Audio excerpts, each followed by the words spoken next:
out. Paano pa pag singer siya, Eddie? Araneta na. Sakit. Diba? Totoo. So, tsaka ang mga bumili naman, lahat naman ng bumili is happy. Yes. So, yun naman ang importante. Masaya yung mga bumili o naglabas ng peras para sa concert. And hindi naman yung performance talaga yung inahabol nila dyan, di ba? Yes. Ang inahabol nila dyan is yung experience and makasama si Fiang sa Makita first si Fiang.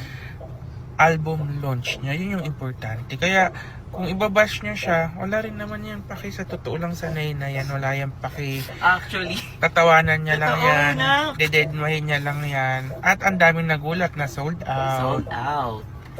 So, ayun. Yun lang. Yun lang naman yung point ko dun. And, kung hindi naman nagrereklamo yung mga nagbayad, so, ano yung, ba't magrereklamo yung mga hindi nagbayad? Totoo.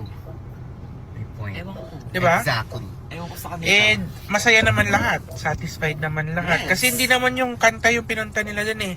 Yung experience and makasama sa journey ni Fiang. Fiang sa first album launch. Launch. Anong launch? Launch. Launch. Launch. Ikaw pagkain na naman.